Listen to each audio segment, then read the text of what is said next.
Seguimos en esta edición de Caracú y a partir de ahora otro componente más del esquema de impunidad que ha permitido que el crimen organizado, el crimen de cuello blanco y todo tipo de crimen de hecho en Paraguay siga impune. Y es el actuar llamativo, disparejo y tantos otros calificativos que podríamos usar para hablar del trabajo de la Fiscalía General del Estado en los últimos años, ya con un fiscal, el anterior fiscal general que está hoy acusado por enriquecimiento ilícito y lavado de dinero y señalado por Estados Unidos como significativamente corrupto, y la actual ya con la espada de Damocles del juicio político apuntando sobre su cabeza, hablando de Sandra Quiñones. Ricky, quisimos hacer un recorrido de las causas de los últimos años en las que la Fiscalía General ha tenido un actuar bastante llamativo. Y fíjense en esta parte de esta edición del programa de Caracú, porque vamos a hacer un recuento de causas y casos abiertos, investigaciones abiertas que lleva hoy el Ministerio Público sobre casos en particulares que hasta el día de hoy quedan sin resolverse, quedan cajoneados. Pasaron 2 años, pasaron 3 años, pasaron hasta 5 años de elementos incluso con evidencia, con prueba pública inclusive, de hechos de relevancia a la ciudadanía y al país que hoy siguen sin resolverse. La Fiscalía General de la República ocupa un cargo esencial dentro de esta distribución de justicia. Decía Juanqui, un exfiscal general que llevó una causa abierta por enriquecimiento ilícito, y ese no es solamente el único problema. El problema es que dentro de todas estas causas hay un problema todavía mucho más grande: la impunidad. Impunidad que tiene una incidencia directa en la seguridad que vos y yo sentimos. Porque si hay impunidad para gente que hoy está robando, si hay impunidad para gente que ha matado, eso incide directamente en la seguridad que vos y yo tenemos a la hora de salir a las calles, Rubén. Así es, Ricky, y llama poderosamente la atención cómo cómo la justicia queda paralizada ante varias causas, pero con otras causas tiene una celeridad y una aceleración para resolver e incluso mandar a la cárcel a gente que de repente no tendría que haber ido. Ahora vamos a ir a la primera parte de este recuento de causas encajonadas por la justicia.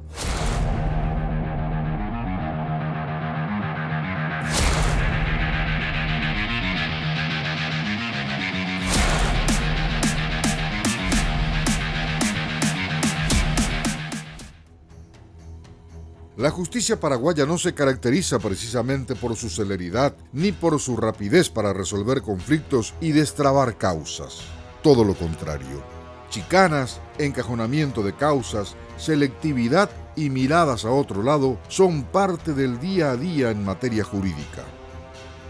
Hace casi 8 años, en un extraño suceso, perdía la vida el capitán Enrique Piñanes en Cuero Fresco, Concepción, junto al suboficial José Manuel González Ferreira, tras la explosión de un vehículo en el que se movilizaban.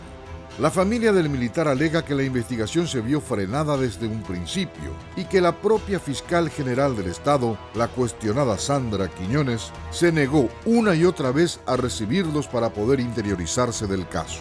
Hasta el día de hoy se reclama el silencio de los investigadores al respecto y también que no hayan tenido en cuenta ningún tipo de análisis para corroborar que efectivamente los cuerpos sin vida pertenecían a los militares.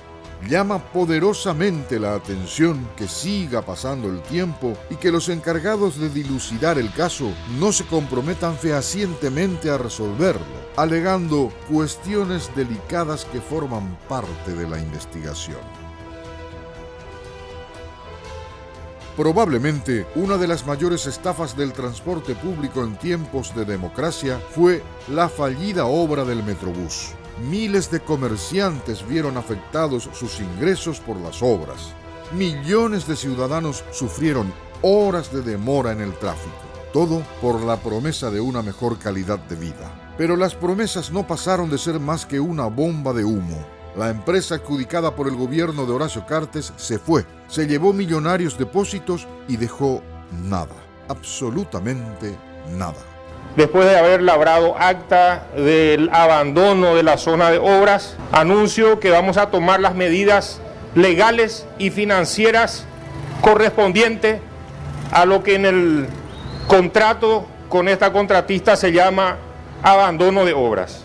han sido absolutamente injustificadas. Las causales de falta de pago se ha cumplido en tiempo y forma, inclusive antes. El propio Arnoldo Vins, ministro de Obras Públicas, lo dijo bien claro: abandono de obras y pagos que se realizaron por adelantado. No vamos a hablar de las lágrimas derramadas y la nula actuación de su cartera estatal en este caso. Venimos a comunicar que el Estado paraguayo, que esta institución no los va a abandonar. Es que claramente Vins tiene mucho que explicar de su actuación al frente del Ministerio de Obras, pero de eso hablaremos en otro momento.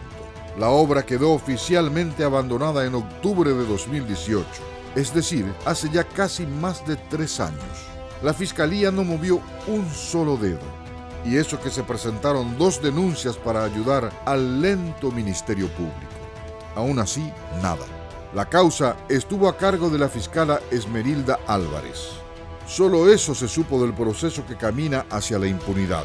Mientras tanto, los responsables siguen sueltos y hasta tienen algunos sicarios que buscan apuntar la responsabilidad a otros. Lo cierto es que el Metrobús causó millonarios estragos y no hay un solo imputado 3 años después del abandono.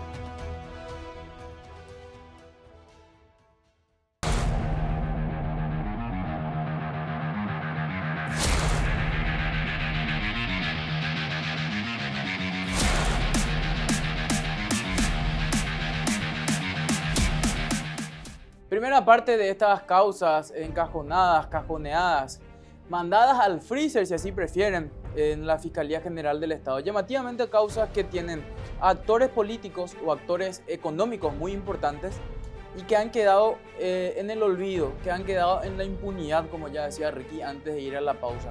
Pero seguimos también con el otro tema, que es el tema del crimen organizado y la impunidad a través del sistema de justicia. Y hay otra cuestión bastante llamativa. ¿Por qué está incrementando el nivel de violencia de la mano del crimen organizado ya en zonas urbanas y densamente pobladas como Asunción y Gran Asunción? Acudimos en esta oportunidad a conversar con el doctor Jorge Rolón Luna. Él es docente, investigador, abogado, ya de amplia trayectoria, que nos hizo un recuento, Ricky, y de una investigación que él hizo sobre el incremento del sicariato y qué hay detrás también de eso. Y presten atención a esta parte también nuevamente, porque en ese recuento, en ese análisis en profundidad vamos a poder percibir por qué es que llega la inseguridad acá a Asunción. ¿Por qué es que estamos hablando de narcotráfico? Sin embargo, eso se desenvuelve y se desarrolla en plena capital del país. ¿Por qué no ocurre lejos? Porque eso se permitió que avance y avance y avance hasta el día de hoy. Al que vemos en inmediaciones, por ejemplo, en ese recuento que hacíamos de shoppings, donde hay asesinatos, donde hay sicariatos a plena luz del día y que está ocurriendo acá a nuestras narices. Vamos a esta parte, este análisis del doctor Rolón Luna sobre sicariato acá en Asunción y Gran Asunción.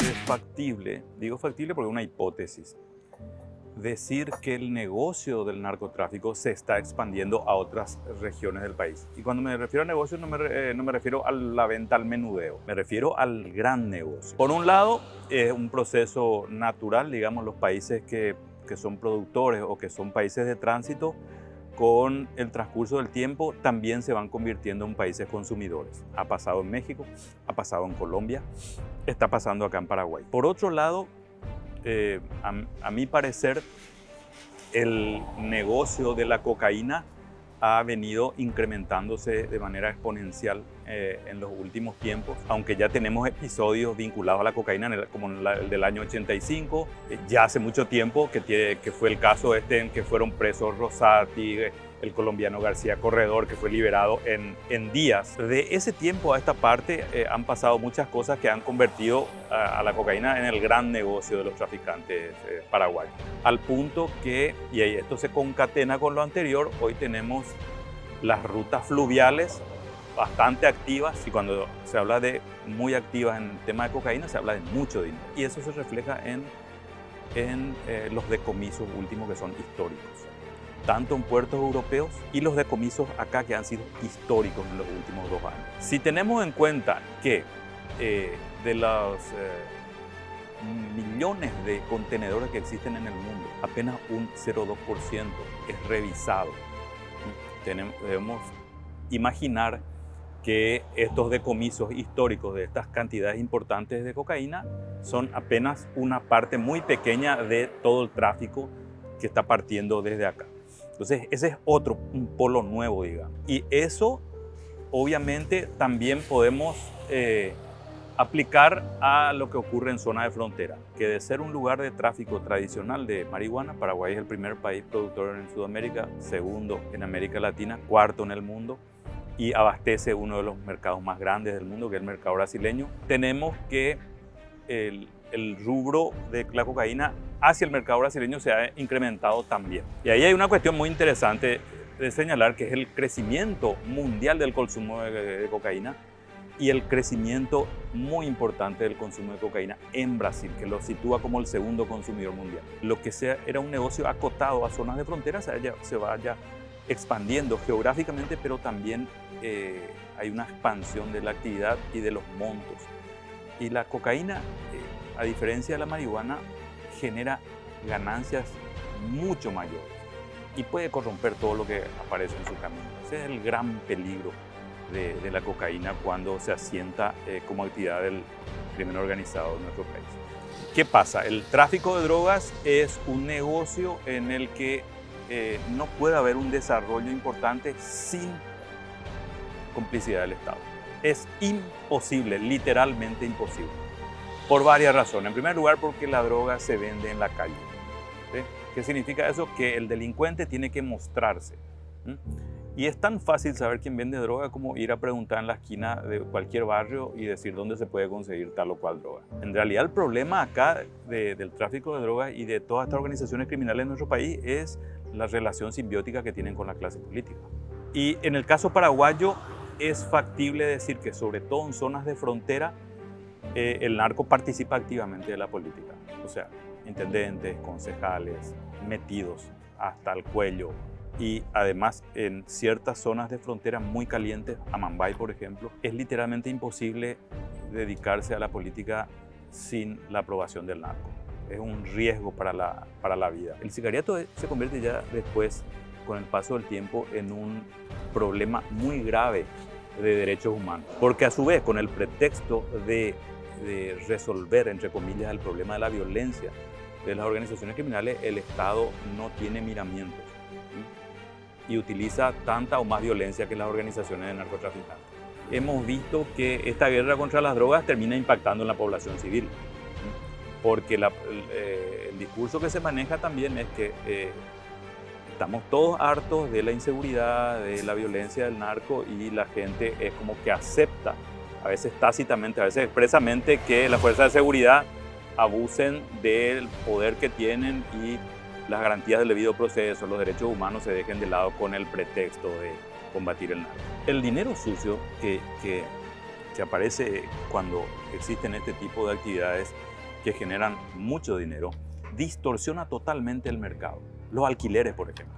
O sea, todo lo vinculado al negocio inmobiliario se distorsiona de una manera impresionante. Porque, ¿qué pasa?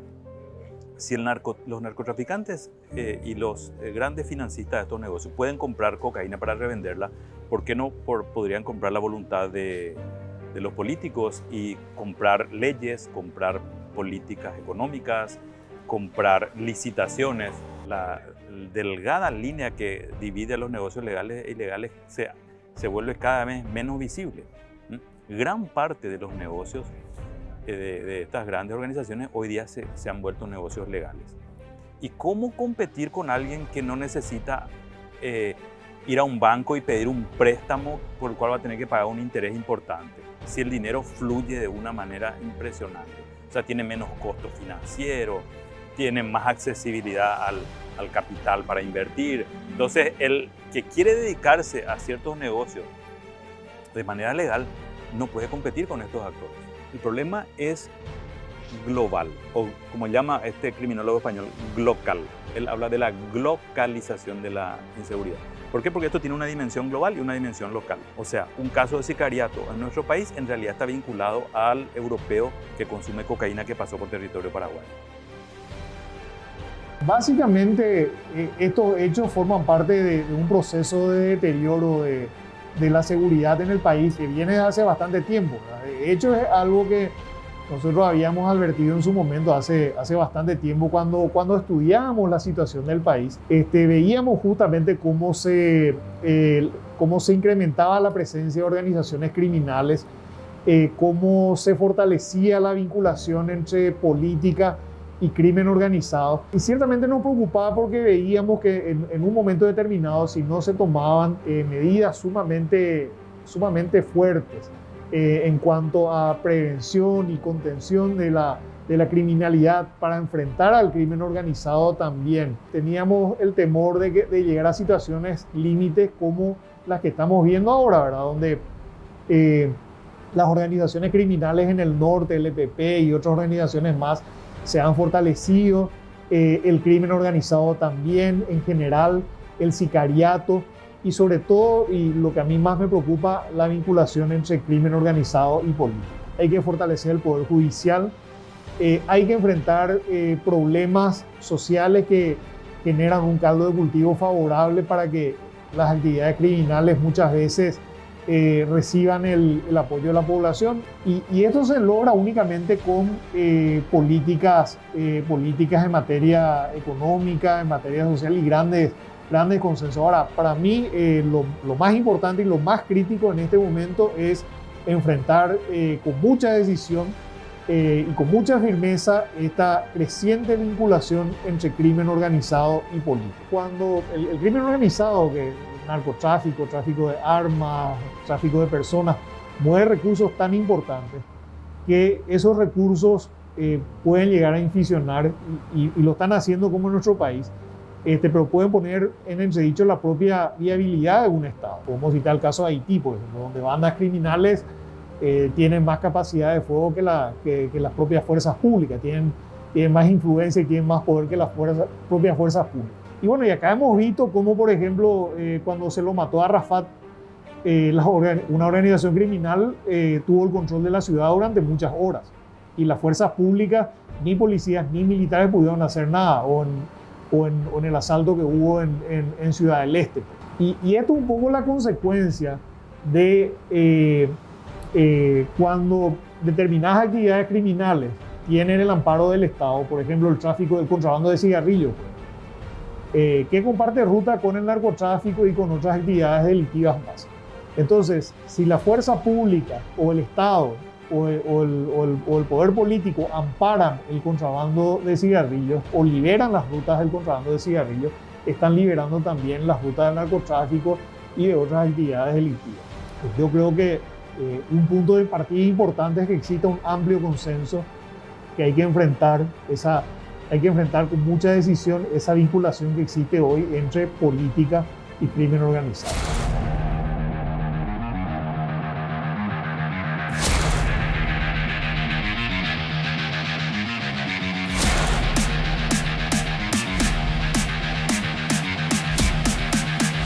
Así escuchábamos a dos analistas de la cuestión de la seguridad y del crimen organizado explicando el incremento de los casos de violencia, en particular del sicariato ligado al narcotráfico. Decía Rolón Luna, a medida que incrementa el negocio, y Paraguay ya no solamente es un país en algún momento de producción de una droga blanda, por decirlo de una forma, como el cannabis, sino ya también de paso y hasta de consumo de cocaína y de otras drogas duras, además de que el mercado brasileño de consumo de cocaína ha incrementado y por lo tanto el paso de la cocaína por Paraguay ha incrementado, va a incrementar el nivel de violencia. Y ojo con lo que decía Rolón Luna y con lo que decían Rafael Filisola también, en particular Rolón Luna, cuando ellos hablan de que esto puede incrementar y lo que hoy parece una lejana guerra entre facciones puede en algún momento convertirse en una guerra contra la sociedad y contra el Estado, porque necesita el silencio de la sociedad. Decía Rolón Luna muy claramente, Pedro Juan Caballero hace mucho tiempo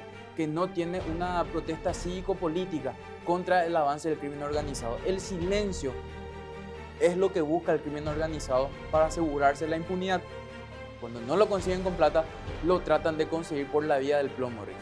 Y fíjense en esto, cuando hablamos de crimen organizado, hablamos de inseguridad, una cuestión que no está alejada, no está muy lejos de la capital, no está lejos de lo que es hoy Asunción o Gran Asunción. El crimen organizado que tiene una incidencia directa en la seguridad que vos y yo percibimos. El crimen organizado que hoy está matando inocentes. Crimen organizado que cuando lo hablamos, en realidad no estamos hablando de un saldo que es entre grupos criminales o facciones criminales. Siempre, y recuerden esto, siempre que hay una guerra entre criminales y facciones criminales, hay inocentes que están muriendo, Rubén. Y resaltando un poco lo que nos dijo el doctor Rafael Filisola, exministro del Interior, quien también conoce acabadamente sobre materia de seguridad y también sobre el avance del crimen organizado, cómo tiene mucho que ver el avance del crimen organizado con la pata política. Uno avanza de igual forma en el campo político. Este es una materia que preocupa de sobremanera, nos debería de preocupar, porque los próximos en ser atacados o en ser víctimas del crimen organizado podemos ser nosotros. Antes de ir a la pausa, no se olviden, pueden comunicarse con nosotros también al WhatsApp al 0976-952-531. 0976-952-531. Envíennos sus denuncias. En particular, estamos entrando en una época muy delicada del año, que es el inicio de clases. Envíennos sus denuncias, la situación de las escuelas, la situación social de donde se encuentran, de donde están mirando. Envíennos y vamos a comunicarnos de forma directa con la producción del programa. Nosotros vamos a una pausa, la última de la noche. Enseguida volvemos con la parte final de Caracú.